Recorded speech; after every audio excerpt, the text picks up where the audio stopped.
Hey, you all, Farmer Jesse here. Welcome to the No-Till Market Garden Podcast, Episode 6, Season 2. Got a super inspiring farm for you all today. Truly, I caught up with Yoko Takamura and Alex Carpenter of Assawaga Farm in Connecticut to talk about their really cool no-till operation there. Alex and Yoko are doing a lot of cool stuff, but they specialize in Japanese vegetable production, and we talk about the challenges with growing and marketing those. We talk about how they took an entire year to get their farm set up, commuting all the while.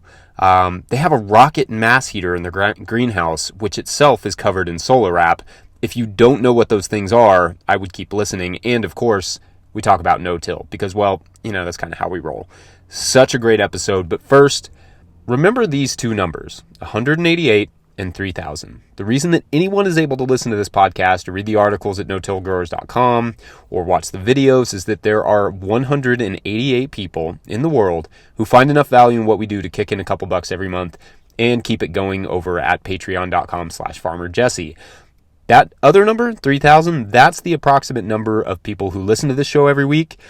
You all are awesome, but if you were one of those 3,000 who really appreciate our work, but you're not one of the 188 who kind of kick in and keep it going, consider taking just a minute, heading over to patreon.com/farmerjesse and signing up. It can be as little as $2 a month. That's like 50 cents per episode. In fact, in September, we had 5 episodes, so that was less than 50 cents. Anyway, but every cent helps us to keep this thing going and growing. And at a certain level, you get a shout out on the show. So big shout outs this week to Dawson Mahalko, Tiffany Jackson, Jean-Martin Fortier, Jackson Roulette, Fiona and Donnie of Firefly Farm, Ashley Turner, Dr. Aaron Hawkins, Patricia Jones, Pandora, Christy Williams, Esoteric Culinary. Thank you all so much for your support. All right, enough from me. Let's get to our awesome interview with Yoko and Alex of Assawaga Farm.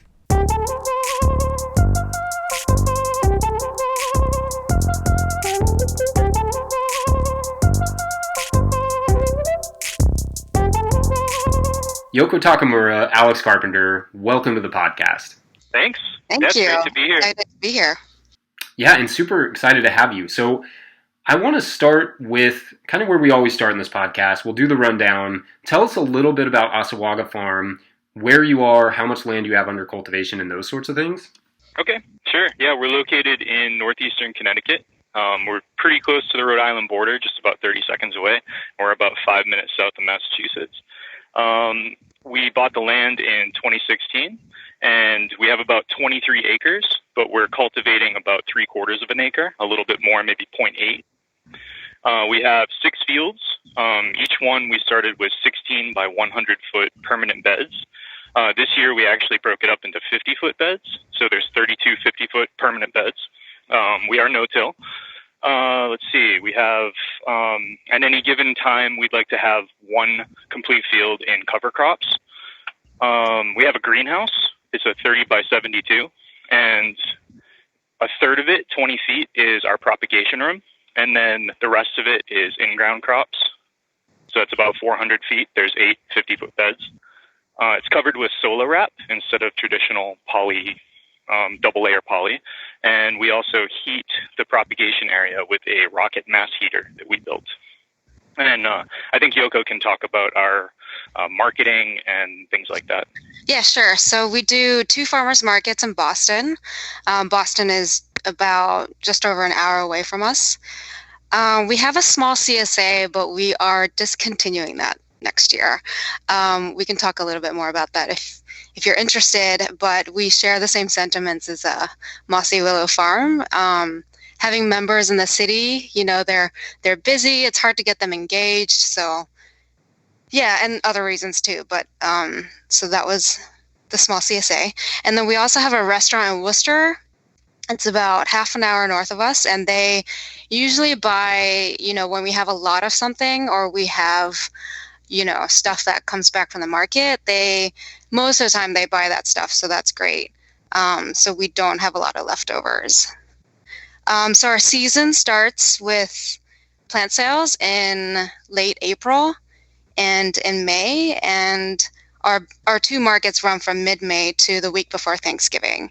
And we take the winters off, and we usually go to Japan for 3 to 4 weeks. And then we also continue to work on farm projects and we also have like a small side gig building guitar pedals, so it's a little extra money for the winter. We don't have any employees or any volunteers, but we do have market helpers at our 2 markets who live in Boston. So, yep, that's basically, I think, most of the details of our farm. That's great. So many cool things you have going on right there. Let's just kind of jump into, well, maybe just tell us a little bit about how you all got started. It seems like you started in Assawaga in 2016. Can you tell us a little bit about the history of that? Yeah, do you want me to just give the very initial beginnings? So I used to live in New York. I went to grad school in New York back in 2012, studied environmental sustainability. And during that time, I was part of a CSA. Shout out to Windflower Farm in New York. So they do an annual potluck for members. And so me and a couple friends went up to their farm. It's like 3.5 hours away from New York. But we spent the night there, met Farmer Ted, and he gave us a tour. And that was the moment when I felt like, oh, this could be something I do for a living. So that was when that idea got planted into my head. And then shortly after, Alex helped me find a farm to work on. And so I worked at Riverbank Farm in Western Connecticut for 3 years. And they're an organic farm, but much larger than what we do. They grow on about 16 acres, diversified vegetables, flowers, cut flowers, and definitely tractor based. But that was a great learning experience. And during that time, we went to as many workshops and conferences as possible. We visited a lot of farms and started to shape sort of like our vision for what we wanted our farm to be. And I think we visited Brian O'Hara's farm in 2015, and that just blew us away. Just having seen in person what a farm could look like, without any weeds, and everything was just growing just amazingly. And so that just really turned us onto no-till. So that was kind of like, the beginnings of getting to learn about no-till. And we initially thought that what we would do is start with tillage and then transition to no-till after a couple of seasons, or kind of just slowly get into it, because that's what we had heard a lot of people's experiences were. And then when we visited Tobacco Road Farm, I think that was the moment we were like, let's just do no-till. Let's just start. We don't want to till. We just want to do it that way. So he was a big influence in that early decision.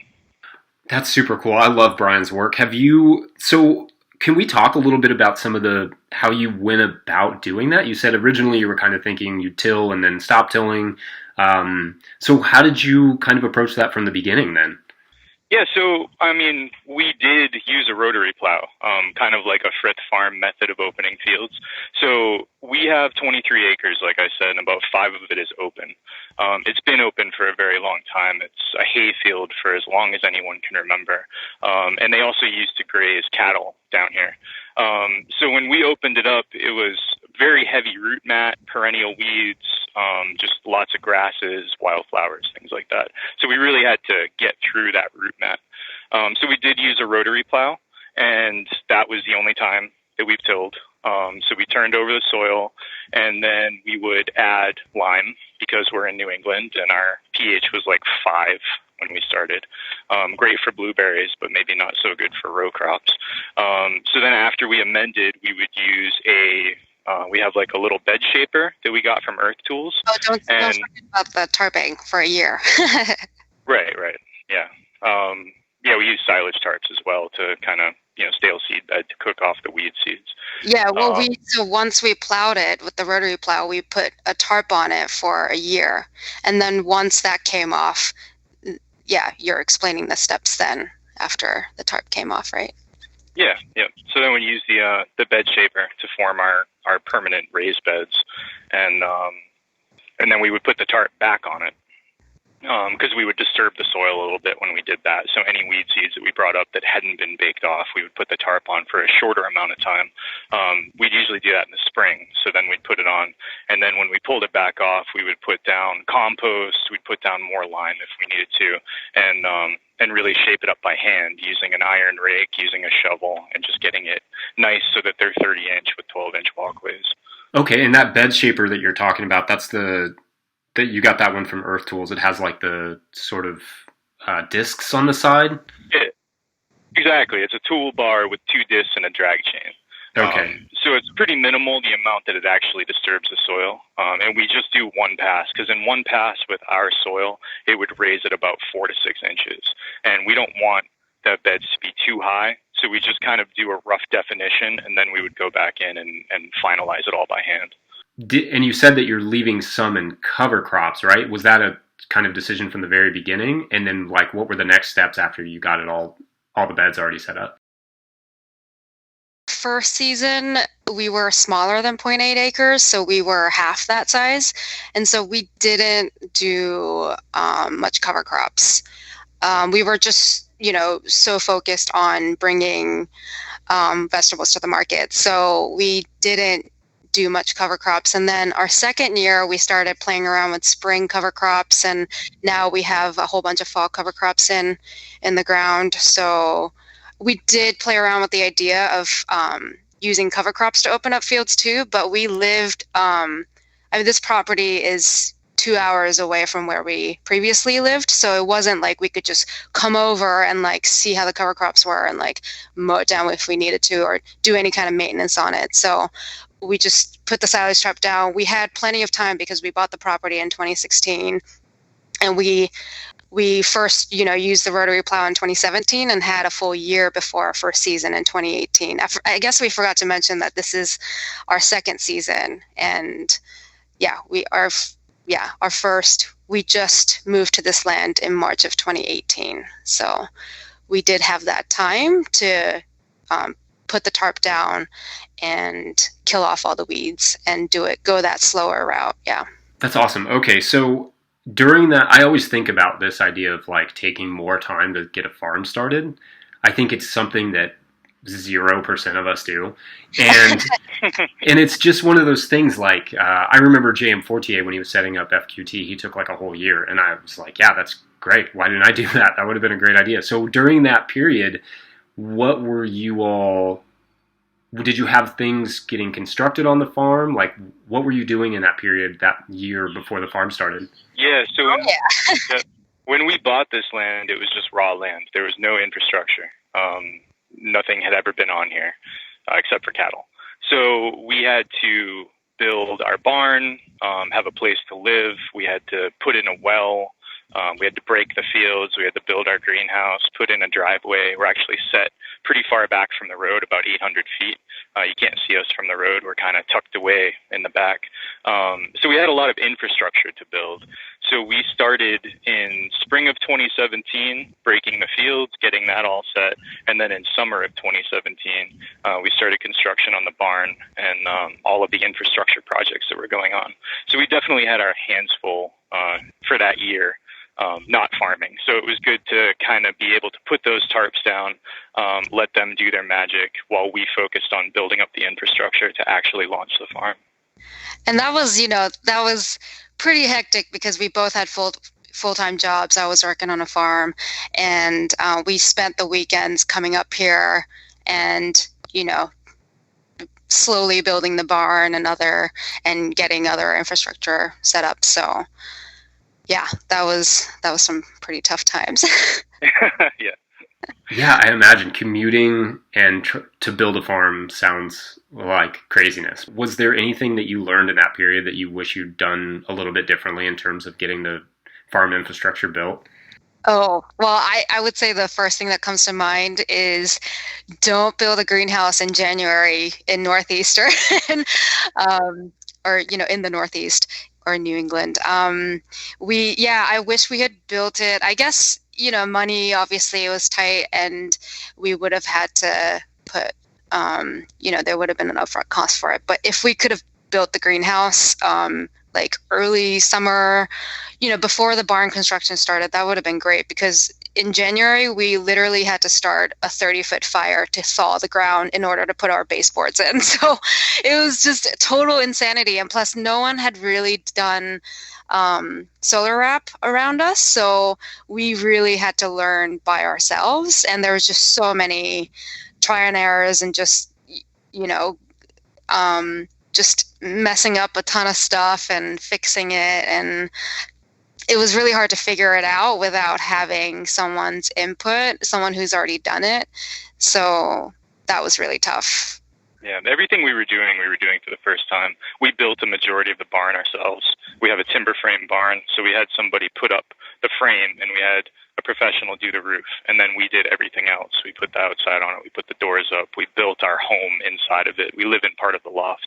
And we had never done construction like that before, so I would say that everything we did was a learning process, and if we were to do it all over again, I think I can't even name the amount of things we would do differently or more efficiently. It was pretty crazy. And doing it when it's 0 degrees out, that just throws another wrench into it. So. Yeah, that is amazing. I want to talk a little bit, I think we'll get back to a little bit of bed prep for a minute, and then I do want to talk about some of the things you have going on in terms of that greenhouse. But let's talk a little bit just about how did you go with the Brian O'Hara system, generally speaking, or like what is your sort of no-till system? How does that look in terms of like bed prep and then bed flips? I'd say it's pretty different from Brian O'Hara's. I mean, we definitely don't do any scatter broadcasting of seeds. We don't do any solarization, things like that. I mean, one similarity I would, that we share with Brian O'Hara is that we do a deep compost system. So I know Brian does a lot of compost that he makes himself. We try to put on as much compost as possible, but we usually do that just once a year on our beds. I know a lot of other farmers do it before every crop. We might start, I mean, everything we're talking about in terms of our practice is still sort of, shifting in its form. So nothing is set in stone. And I think we'll buy some equipment to make putting compost down easier. Right now we do a lot of shoveling, so that might be the limitation on how much compost we can put down, and it's just 2 of us. So, but in terms of bed flip, so something like arugula is the only thing that we direct sow that is not a root crop. So that's sort of the trickiest, I guess, vegetable to follow. So ideally we would flail mow it and then tarp it for a few weeks. We don't have a system where we have to follow up a crop like on the same day or the next day. We do have some, space in our crop rotation. So we spend the time to just tarp it for a couple weeks and then take it off. Something like broccoli, where there's just so much, mass above ground. We also flail mow that and tarp for a few weeks. Things like cucurbits we try to remove by hand because of disease and pest issues. And most of the things we might cut at soil level and remove. And that would be done basically the day before we need to get into that bed, so we keep the ground covered as long as possible. And just cut it off, put it in the compost pile, and then from there on, this is the same steps for all the beds. So we take out any weeds that are in the bed. If we broad fork it, we go down both sides of the bed, so you're broad forking basically half the bed on one side and then the other half on the other side, so we're never stepping on the bed. And then we put some fertilizer amendments down so that it sprinkles into the holes, and then we use a rake, the back of a rake, to smooth it out. And then after that, we either transplant or use the jang or use the paper pot. So did I miss anything, Alex? No, I think that covers it. I mean, one thing that I think is important in our system when we're following up, so we will cut a lot of things at the soil surface, and that leaves their roots and it leaves stumps intact. and we can actually go into those beds and direct seed following those crops, because when we first got the Jang, we had the stock shoe on it, the stock opener, and it was pretty unusable with that system because it would just get caught on everything. So after a few months of dealing with that and being very frustrated, we purchased the double disc opener for it, and we replaced that shoe with that. And they make a disclaimer that it's not for systems that have a lot of stuff still left on the soil and everything, but it actually works really, really well. It cuts right through the roots. I can go right next to the stumps of kale or anything else that's in there and direct seed following it. So that's a really great tool. I think that about covers everything. And we're hoping to get that same double disc opener for the paper pot, right? Yeah, we're going to try modifying the paper pot this winter and do something similar, because that has the same thing where you're just dragging this point through the soil, and every little root, every little stick, every rock it's going to get hung up on, rather than the double disc just kind of cuts through or rolls right over it. So we're going to play around with that this winter. Okay, I'm so glad you brought that double disc opener up, because people have asked me about it and I've never got to use it. But I've seen the potential there, and it's cool to hear a sort of endorsement for that, because we've run into that issue with the Jang and with other seeders of just running into the roots. So it's cool to see that, to hear that disc opener kind of gets through there. And then it's also, I hope that you will follow up with us about using it with the paper pot, because I'd be very curious about that, because I wanted to ask if you had issues with the paper pot in that system. Yeah, we do. I think, part of it would be alleviated if we could put down more compost. But like I said, we only do that once a year. Yeah, once a year.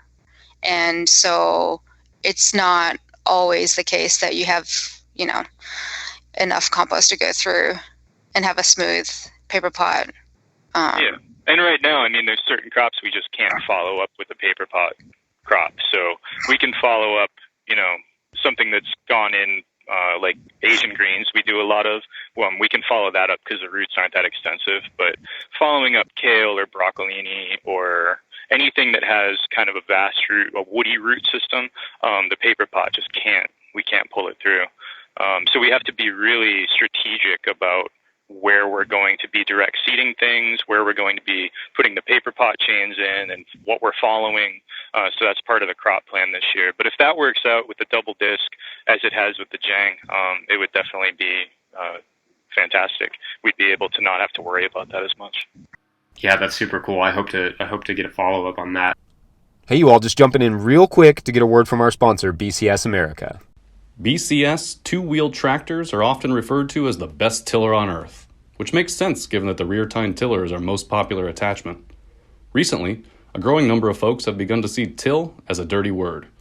No-till and low-till methods certainly have their benefits, but the BCS tiller attachment has a new trick up its sleeve for growers that are concerned with inverting soil layers or over-pulverizing their soil.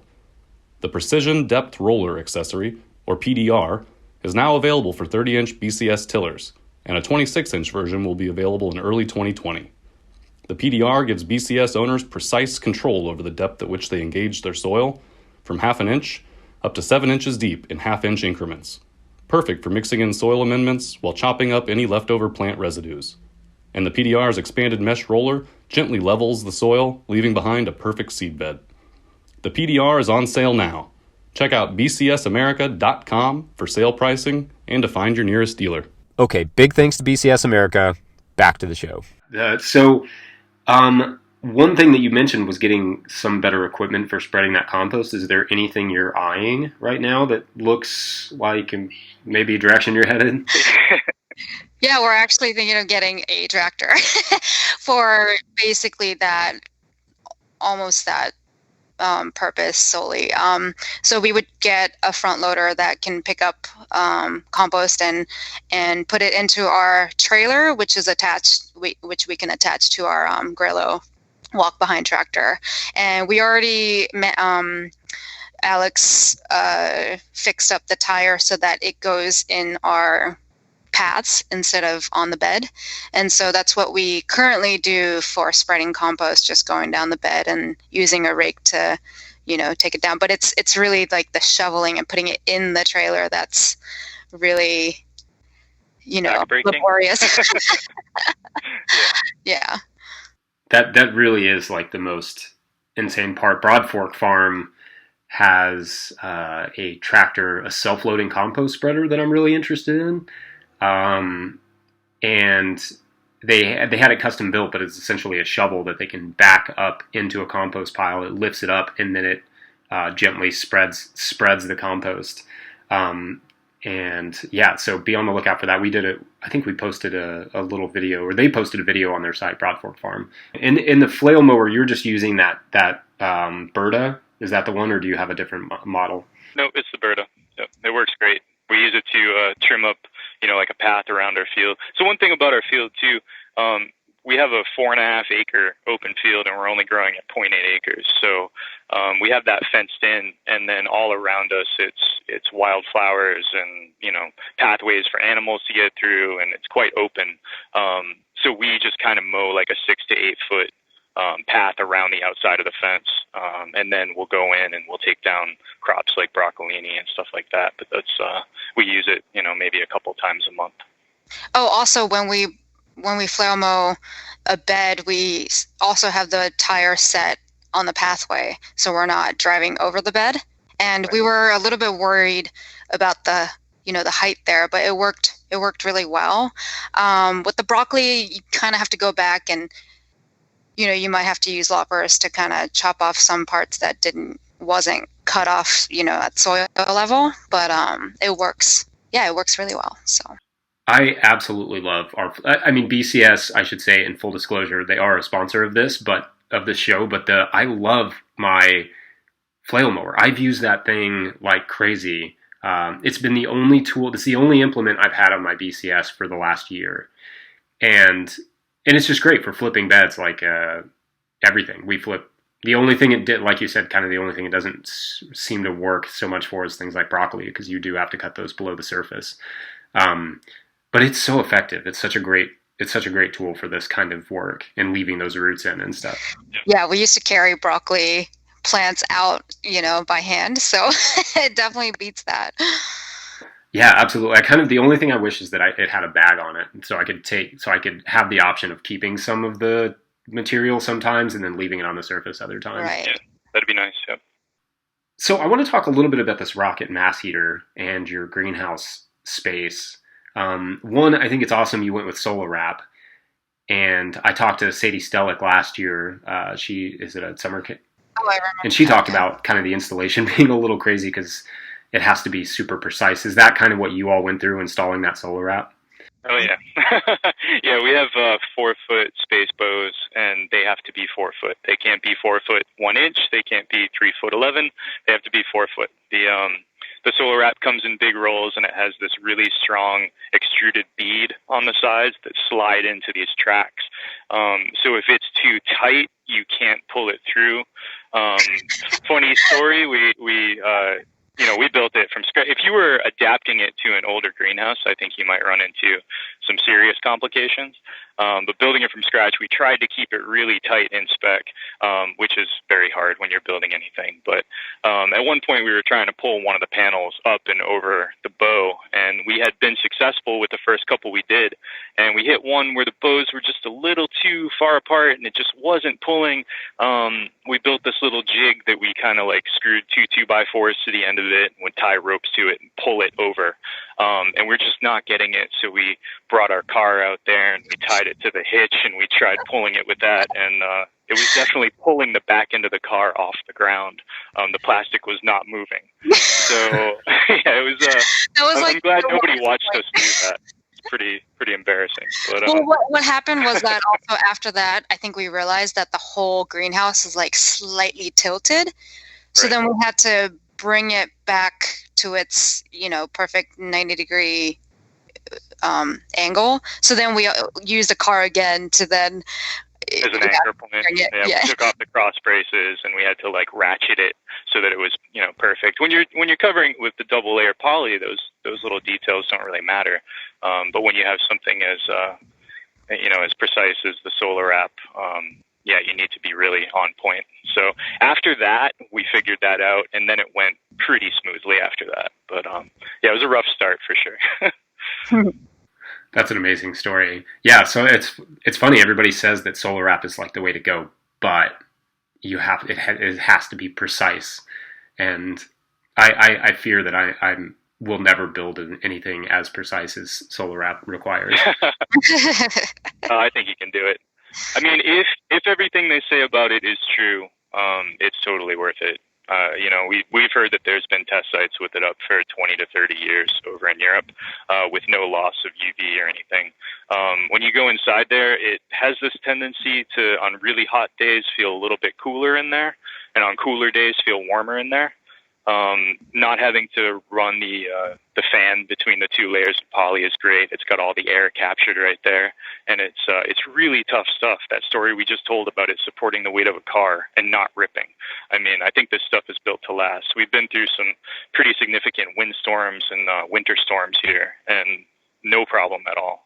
It's really durable stuff. So hopefully that holds true, and we won't have to replace it for a couple of decades. Yeah, that's awesome to hear. That story about the car was definitely impressive.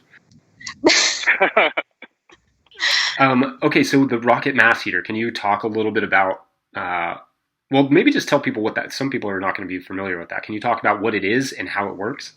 Sure, yeah, they're really popular in permaculture communities. It's basically a hyper-efficient wood stove. It creates a natural draft instead of relying on like a typical wood stove where you would have to put a chimney very high in order to create a draft. What this does is it has a kind of a self-contained chimney that you put a 50-gallon barrel oil drum over, and then that acts as kind of like a secondary burn chamber. So as the gases are pulled into that, they continue to burn and filter out, and then it's pumped out. So it can actually be horizontal on the exhaust. And the exhaust, it doesn't exhaust smoke. It's so efficient that it's actually exhausting steam. So it's really, we ran it off of, usually it's run off of wood, and you can use very small pieces of wood. The intake is only about 8 inches square. So you'd have to feed it a lot. But I got this idea to use wood pellets with it.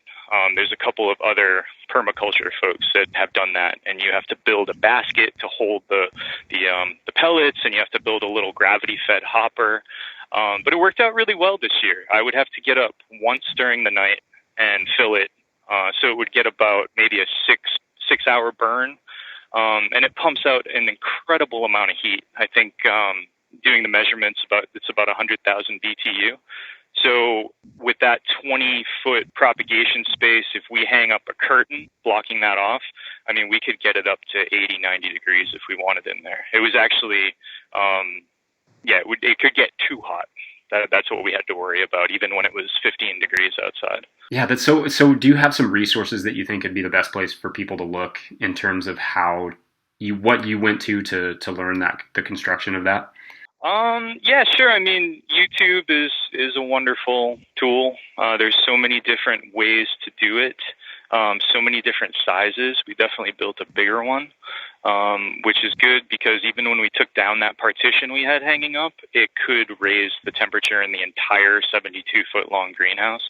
So I would definitely just look up rocket mass heaters on YouTube. There's a couple of permaculture communities out there.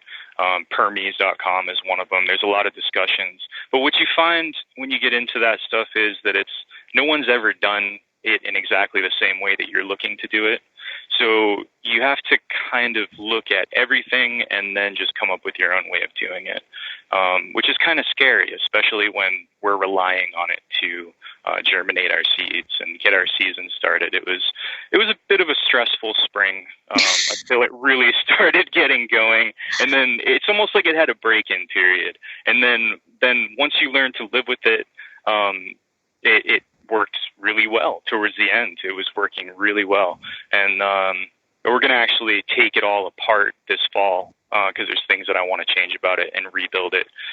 One of the things about mass heaters, so the mass in it is what really, it's like a thermal battery. So the exhaust, this has like 40 feet of exhaust that runs kind of in a U shape on the floor of our greenhouse. And we didn't build a mass around it. So that's something that we're going to do this fall, whether it's going to be brick, stone, cob, some combination of those things. And the idea would be that that mass would heat up, and then even when the fire goes out, it would slowly dissipate that heat. So it would avoid extreme highs, extreme lows, and just kind of act like when people put black rain barrels as a thermal mass in their greenhouse, just to kind of modulate the heat. So we're hoping that all those modifications is going to make it even better. But we're really excited about it. It worked great for what it was, definitely. Maybe you want to talk about just like the price. So we go through what, like 2 bags or something per night on a cold. Yeah, so that's what, like $10 or something for Yep, the exactly. bag. So that's kind of the cost you're looking at once you obviously have it all built. Yep. Cool. It's fun to hear people using a rocket mass heater on a production garden, because like you said, it's kind of often associated with permaculture, which is great, but oftentimes permaculture is not in a production context. So it's cool to hear you all using that. So I want to talk about these greens and the types of crops that you grow. I've seen you growing things like burdock and perilla, a bunch of different radishes. Can you talk about some of the different things you've learned in growing those types of crops, and then how you're marketing them? Sure. Let me tackle this one. So I'm from Japan, and so I'm used to eating, certain types of cucumbers and certain types of sweet potatoes. And so it was mostly because I wanted to eat these things that were growing them. But we're also fortunate that there's also a big Japanese population in Boston. And people are adventurous there. So that also helps with the marketing. But yeah, we do basically only Japanese varieties of turnips, cucumbers, eggplants, sweet potatoes, winter squash with the exception of delicatas, scallions, and we have komatsuna and mizuna every week of the season, grown to full size. And then we obviously do like herbs like shiso, garlic chives, perilla. We do Japanese green peppers, hot peppers, and then like you mentioned, burdock. We also brought back seeds from Japan for peanuts, okra, peanuts and okra, and other like soybeans and stuff. We found that, honestly, the first year we had no idea what the market reception was going to be. But we've found that people really enjoy these new sort of textures and flavors. And honestly, it was kind of funny because in the first year, I mistakenly sowed a whole planting of cucumbers that wasn't the intended variety, the Japanese variety. It was one I was doing for a plant sale. It was, the standard cucumber, and nobody would buy them, and everybody would buy the Japanese cucumbers. So we literally had to rip the crops out. So Japanese cucumbers, and there's also you also need to know how it's harvested. So you can't treat everything like it's other varieties. So for instance, like cucumbers, we harvest them every day, and it's known for its thin skin, almost no seeds, very crunchy due to its low water content, and the less bitterness, things like that. So we harvest them before it gets too large. There's a certain size that we're aiming for, and that also goes for our eggplants too. We don't want them to get too big, and before the seeds start forming, things like that. So yeah, I don't know. I think your original question was how we market them, or how we sell them. But it seems like we haven't had to do much convincing. I think the flavor, that the texture kind of speaks for itself. And it's been pretty popular, I would say. Yeah, Yoko touched on, we love our customers. Going up to the markets that we do in Boston, of course it was strategic. We're about an hour south of Boston. We knew we'd have a great market there. But people are just very open there. So a lot of the things that we sell, they might not even be able to pronounce, but they try it, and then they come back the next week and they might buy 2 more, or they'll try something else. One thing that we didn't know how it would go over was shingiku, which is chrysanthemum greens, and people love it. Our customers seem to love it, and it's got a really unique flavor. It's kind of strong, and people would be like, "What is this?" And we'd say, "Oh, it's chrysanthemum greens," and they're like, "All right, I'll take 2." So it's great that we have such open-minded people, open-minded customers. It's really helped us a lot. Yeah, that's great. And then in terms of like, for people who aren't familiar with them, are you providing any sort of education in terms of like, I don't know, recipe cards or? Right. That's a good question. So for things like red shiso, we do attach a recipe, but that is pretty much the only one we have a recipe for on the label that we have out. For every label, we actually have a little explanation of how to cook said vegetable. So that could be for komatsuna or burdock root, so that they can at least know how it's used. But then once they get up to the register, especially for something like burdock, when, I think half the people have never used it, but everyone's really willing to try. We tell them how to scrape off the skin, using a knife. Just things like that, where it's easier to explain by speaking to them rather than writing it down. So yeah, we definitely speak to our customers and talk about the different ways that things can be cooked. We're always, chatting to them about recipes and whatnot. So that's definitely a big part of our conversation at farmers markets. But yeah, in terms of, full-on recipe, we don't. Yeah. I mean, because a lot of Japanese cooking is actually really simple. So it's basically like, just saute it with sake, mirin, and soy sauce, and like that's it. Like those are the 3 ingredients that you need for like any Japanese cooking. So it's really easy. You don't need like 2 tablespoons of blah blah. It's just like mix it in with these things and it's great. So it's a lot more,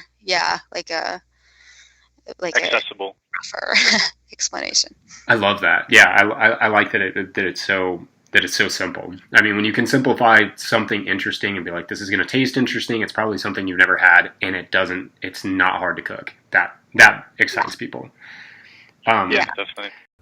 Hey, you all, one last interruption from me. If you don't have any plans for President's Day weekend in February 2020, and apologies if I'm too late here, but we will be in San Diego, California for an event there with Jared Smith of Jared's Real Food and Stephen Cornett of Nature's Always Right. Tickets are available now at no-tillgrowers.com under the Events tab, EVENTS Events. We'll link it in the show notes. I hope to see you there. It will be an all-day intensive and field walk, and hey, maybe we'll go grab a beer afterwards. I'll probably grab a beer regardless. Anyway, check that out. Back to Alex and Yoko. In terms of pricing, like, there's probably not a lot of information about how some of these are priced. Like, how do you all go about pricing these individual, these kind of more unique crops? Oh, that's interesting. I really thought about that. Well, I'm just thinking about burdock because I guess I've seen it at supermarkets, but I've never, seen it at a farmer's market. So we basically, what we did was just weigh one out. And I would also ask my mom to see what she would pay for it. And that's actually been kind of a guiding. We did that for shiso as well. And also going to Japan, and, we're there every year. So we just kind of look at what prices are like there too, just to, not be far off from it. But, when you think about burdock root, it's time consuming. I mean, if you don't charge a high enough price, it's just not worth growing. So, it's in the ground. It's like one of the first things we sow in the spring. So, and then we're just harvesting it now. So, and it takes a long time to dig up, as you can imagine.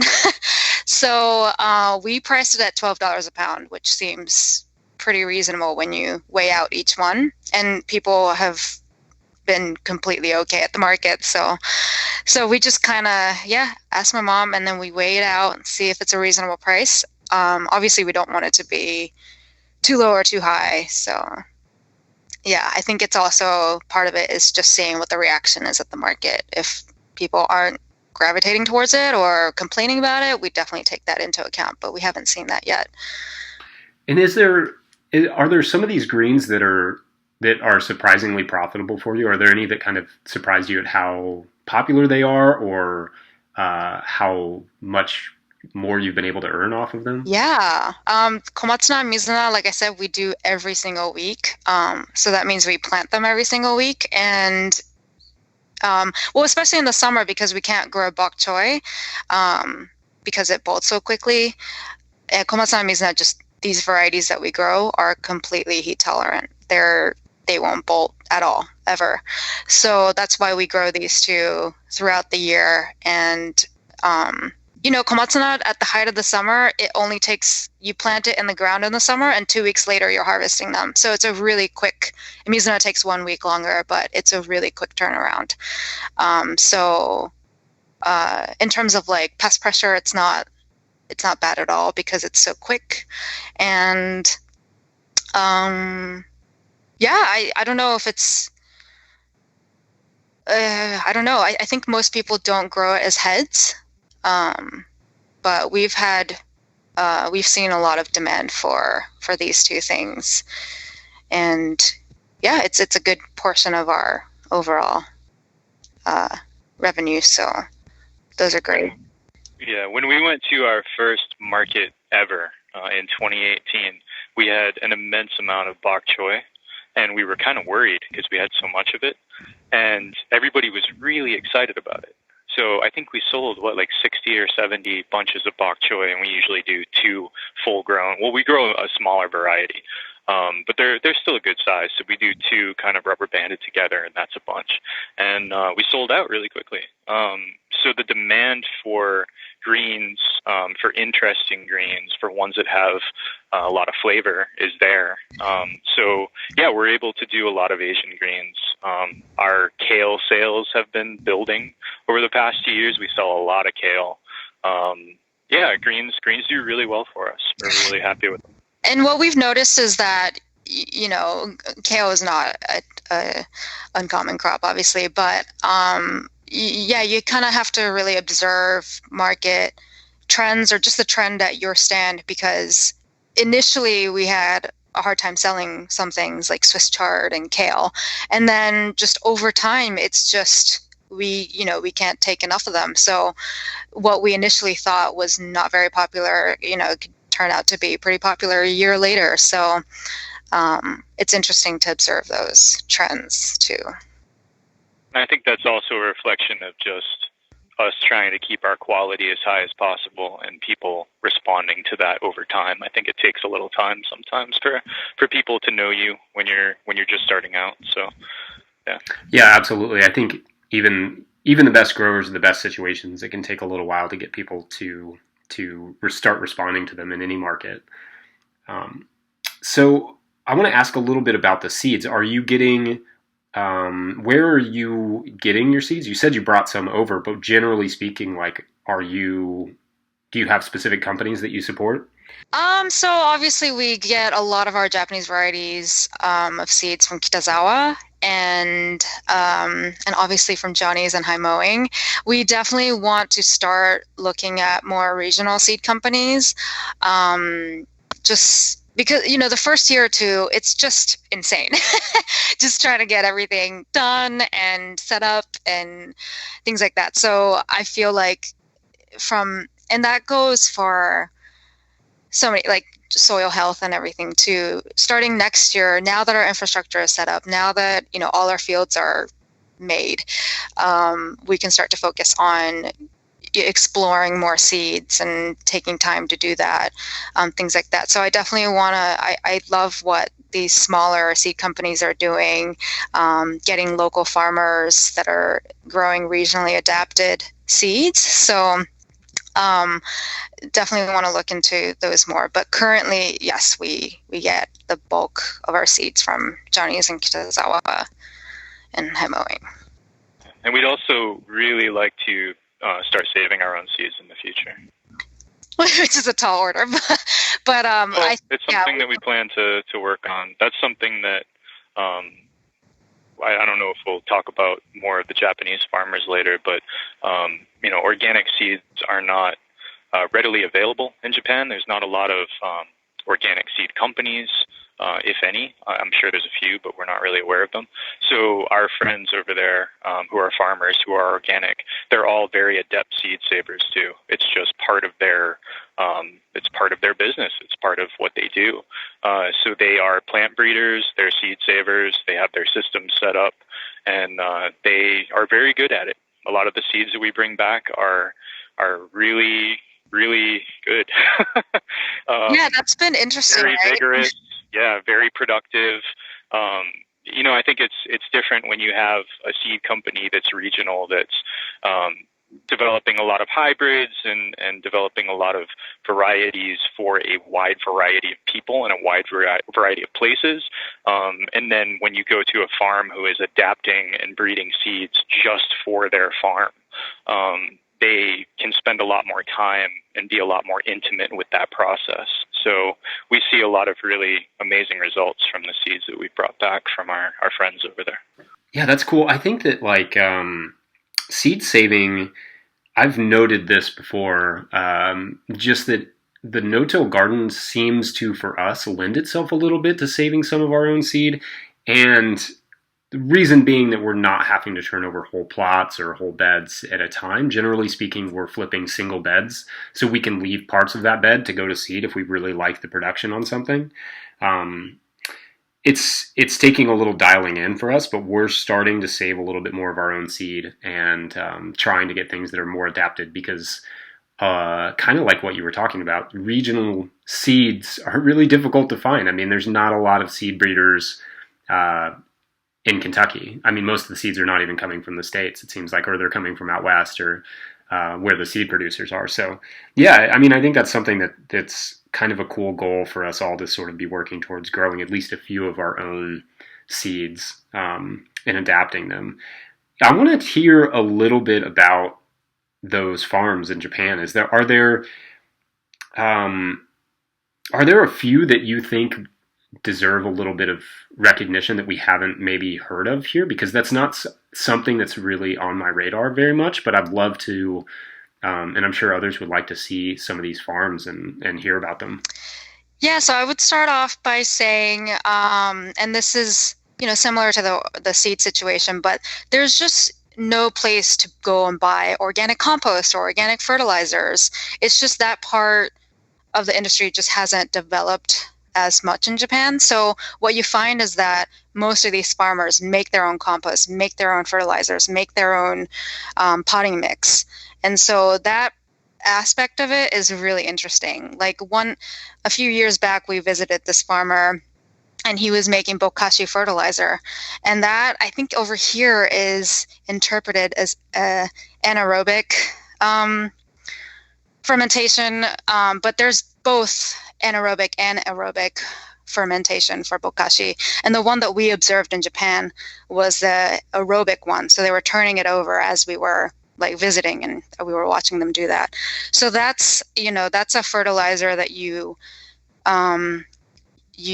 build by mixing in rice bran, and you can adjust these numbers depending on if you want more nitrogen or phosphorus or whatever, but like soy meal, shellfish, things like that. And then the most important ingredient what they did was to bring they would go to a bamboo forest next to their farm, grab a bit of culture, so soil from there, and mix it into that, that pile, so that you're inoculating that pile with that local culture.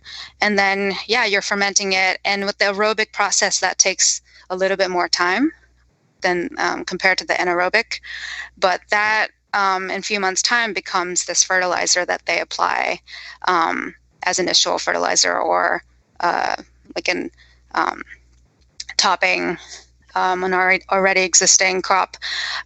So things like that I thought was really interesting. They also have what's called a fumikomi onsho, it means stomping, like a stomping method. This is when you, in the greenhouse and in the early part of the season, when you're germinating seeds or keeping seedlings warm, what they do is they build this bed of basically compost that's generating heat, and that's heating all your spring seedlings. And so that's a combination of rice stalks and leaves, plus a little bit of rice hulls and rice bran, and a bit of chicken manure. And you just mix that, and you're watering it in, and you invite friends, and you stomp on it to start that, that composting process. And that's like the passive way they generate heat. So they don't use any fossil fuels or anything. And then later that turns into rich compost, which they apply in the field. So I thought that was really neat. So they rely on local, materials. And also I want to mention that most organic vegetable farmers also grow organic grain. So the byproducts of that grain is what's used in all these fertilizers and, the stomping compost method. So it's like, yeah, they have the raw materials to do a lot of these things. And it's kind of like this nice system that they have going on where a lot of the materials are cycled within the farm, which I thought was really neat. Yeah, that's super neat. And I'm imagining, at least this is my perception, that oftentimes we're talking about pretty small plots, right? Like there's a lot of biointensive growers over there because land is expensive, and also just there's not as much available for your average land person. Is completely free over there. Oh, yeah, okay. So we were actually seriously thinking of starting our farm in Japan. So this is a few years back, and so if you wanted to start a farm, land is completely free because there's just so much of it. There's a lot of old people that, own this land that doesn't, can't really do anything with it. And if they didn't have somebody farming it, they would have to pay someone to come and manage it. So they'd rather have a farmer, actively use it than them having to pay someone to maintain it. So land is basically free. It doesn't mean that you can own it, but every farmer just borrows so many different plots. But what that means is that you have small bits of plots everywhere. So it's all fragmented. So one of our farmer friends, they have to drive, I think it was like 30 minutes to one of their fields. So it definitely makes it challenging in terms of, time and planning. But at least the upside is that you're not paying for the land. And also a lot of these plots used to be rice paddies. So initially you're having to deal with compacted soil, and also the plots that surround that plot are also going to be probably rice paddies, which means that if you're trying to be organic, it might be slightly hard to be like completely fully organic just because of surrounding rice paddies that are, and the runoff from those rice paddies. So that's some of the realities over there. And just a quick clarification for why that land is typically available. It's because a majority of the young folks leave the country and go to the city. So when you go out to the country, you mostly have an aging population, and you have a lot of open space. And they're, like Yoko said, they're happy to have somebody do something with it rather than having to pay somebody to manage it. And is the government involved at all? Is there like a push to get people back out to the farms? Yeah, so there are programs like we've heard of the government paying up to $15,000 per employee for farms, just so to introduce new beginning farmers. They're also pushing a lot of the value-added product agenda, so I know they're putting money into that because Japanese consumers love, things that have been transformed. It could be pickles or miso. I think those are the big things. But so there's definitely, I think, funding there. Other than that, I can't think of. Can you think of anything, Alex? No, not off the top of my head. Yeah, I think it's pretty. So, yeah, when we were talking about this earlier, Alex was mentioning how prices of vegetables are really low in Japan. So I think that's one of the other reasons why it was a small reason, but why we probably didn't start a farm there. It's really cheap. Vegetables are really cheap. So I think and infrastructure is really expensive. Some of the greenhouses in Japan, it is mind-blowing how expensive it is to build one. How much was it, Alex? Do you remember? It was wasn't it like $50,000 to $70,000 or something for when we were in Osaka? Yeah. For not a very large. Yeah. So Wow. yeah, I think it's pretty tough out there. Yeah. Yeah. From visiting farms there, the lifestyle is very attractive. Nobody seems to be struggling with money when you stay with them. Yeah, right.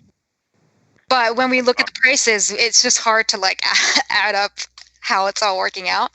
And also the farmers markets are very underdeveloped in Japan. There's barely, even if there was a farmers market, it's kind of more like a spectacle, and they kind of mix it in with other non-agricultural products, and so it's definitely not a source of steady income for farmers. Most of them sell through a CSA online. So that's one interesting thing. So there's a lot of CSA farmers, but they all market online. So you don't have to be living anywhere close to that farm. It's always shipped usually to, their members. I mean, we've seen CSA farmers that do deliveries, but a lot of them just have it shipped because the shipping system in Japan it's really good. It keeps vegetables really fresh and it's delivered in a timely fashion. So I think that's why it works so well too. But a lot of them market online, and they show prices for literally everywhere in Japan, so you can order it from anywhere you want. Yeah. That's amazing. Before we get off this, is there anybody in Japan that you want to shout out who people can check out on Instagram or wherever else? Yeah, we always go to Yokota Farm. It's Yokota Farm. They're on Instagram, Facebook. Yeah, we visit them every single time we go to Japan. Whereas the other, we try to visit 4, 5, 6 farms when we're in Japan, but Yokota Farm is kind of our go-to every year. And yeah, they're great. Small scale, vegetable, grain, organic. They make their own fertilizers, and they don't buy in any fertilizer, and yeah, they have a great practice there. So cool. Okay, so before we end this, I'd like to hear a little bit about the CSA. And you talked in the very beginning about, kind of discontinuing the CSA. Can you talk a little bit about the thinking there? I mean, you kind of touched on it a little bit, but can you elaborate a little bit and talk about why you're going in a different direction? Yeah, Alex. Sure. I mean, so when we first started, our business plan was to have one farmer's market and a CSA, maybe a 25-person CSA. We applied to all of the markets in Boston that we had gone and visited and were really interested and felt like would be a good fit. And it just so happened we got really lucky and we got into our 2 top picks. So naturally we took it. We jumped on it. At that time, we already had 5 or 6 CSA members signed up. So we did that the first season. So we were half the size we are now last season. So we didn't have as much stuff for market as we'd like. And then this year came along, and everybody who was a CSA member last year wanted to continue, and we had a few more people. So we were like, all right, we'll do 10 people. We'll see how that goes. And what we found is that just scaling up and everything, we're much more market farmers. We enjoy doing the market, and it's really hard to have 2 different marketing systems going on. The market farming aspect of it is easy in that we, harvest for 2 days for our Thursday market. We harvest 2 days for our Saturday market. Everything's smooth. The CSA just takes a lot more time. Even though we only have 10 people, it's coming up with a unique set of vegetables every week. It's writing a newsletter. It's packaging everything. Sometimes folks might have a last-minute cancellation or something is not their fault, but sometimes a wrench can get thrown into it, and it just makes a little bit more work for us. So what we were finding is that the market farming aspect is just a lot more enjoyable and streamlined for us. And because we got into those two markets, and because this year when we doubled in size, we were able to bring a lot more, we just naturally gravitated towards that. The CSA was great for the first 2 years. When you're starting a farm, having that capital first thing in the spring is super important. And now that we're doing the markets, it's not as important. We can get by without it, and we don't want to have it just because of that, So all of our CSA customers are also our market customers, so I don't think that's going to be a big transition. But for us, it's just, we really love doing the markets. We really love being a market farm. That's just kind of who we are. Yeah, one thing just to add, CSA, C stands for community, and we weren't quite feeling that. I mean, it's might partially be our fault, but we try to organize a potluck last year and this year, and there's just no response. And I think it's hard because everybody lives in the city and they just have such a busy schedule, and a lot of people don't have cars, and they would have to find somebody with a car to come to the farm. And I think it's just so many of those different components come together to not build a strong community. We feel more connected to our market customers, actually, because we have such little interaction with our members. So I think Mossy Willow kind of had a similar explanation, but that's, when you have members in the city, it's just hard to build that strong connection. Yeah. Yeah, that totally. We've gone through something similar, and our CSA is a little bit on the chopping block. We love our CSA members, but there is that feeling that we're getting more of the community and more of the connection, like you said, like Mossy Willow said, through our farmers market. And even our relationships with restaurants, that communication with the chef we're really closely associated with the restaurant, and that communication with the chef is really important to us too. And so one last thing, is there anything, I want to kind of end on a more positive note maybe, is there anything that you all are really excited about that you're going to change for the 2020 growing season? Yeah, so I'll start. So I know it's useful to hear challenges of farmers, and one of the big things we found challenging was at such a small scale, when our paths are 12 inches and we have these crawling vines of cucurbits, and keeping them maintained and not taking over beds next to it. That's been a challenge. We've tried different trellising methods. It's all been kind of not very good.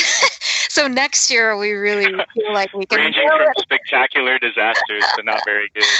Yeah, but next year I feel like we're actually gonna do it, and keep it in its own bed. And so that's one thing I'm really looking forward to. And also another reason we're going to do a lot more vertical growing is because some of the pounding rains that we've been getting, these are extreme, rainfall events that are short and heavy. They beat down like our bush beans, and it's just a complete pain in the butt to harvest when everything's on the ground and the beans are dirty. So we're going to do pole beans next year so that we don't have to break our backs either, and make it easy for us to harvest, and so that it's less affected by these kind of events. And peppers too. I mean, that's also something that we really want to focus on. Not trellis. Yeah, I guess it is called trellising. Just to make sure that those events don't affect them as much. Oh my gosh, the rainfalls, you all, it's, we get them too. It's so rough. Yeah, yeah. And also it seems, with erosion in the pathway, so next year we're really gonna invest in a lot of money and buy mulch and mulch all our paths and have better coverage on our beds. But that's, when we see erosion on our walkways all the time, especially after those rain events. So we're really looking forward to addressing that next season. Anything else, Alex? Yeah, I mean, we've been talking a lot about, so going back to kind of Japanese techniques, they have developed amazing ways to prune all sorts of different vegetables, so cucurbits and eggplants, and, pruning to set fruit, pruning to keep things kind of in shape. Yeah, we really want to just invest more time in maintaining the crops that we put in, so that we get their best output. Like, for instance, with cucumbers, at one point we had 4 successions of cucumbers that we were picking off of at once because the first ones were still producing. But after a while, it's kind of diminishing returns. It's the strongest amount of fruits are the first like 10 or whatever. So in Japan, they'll actually top the plant, trim it back, and have the plant focus on those. They do it with melons as well. And like this year, our melon patch was just crazy. Totally just out of control. So next year we really want to start learning to work with the crops that we have in, and just making everything cleaner and more efficient. So we're really excited about exploring some of those techniques. Well, Yoko and Alex, this has been an awesome conversation. Thank you so much for your time.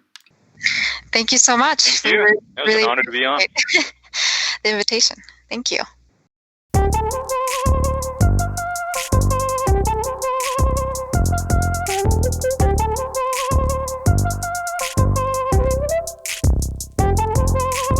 All right, if you enjoyed that episode, and I know you did because Alex and Yoko are awesome, make sure to follow them on Instagram and all the places. We will put all their links in the show notes.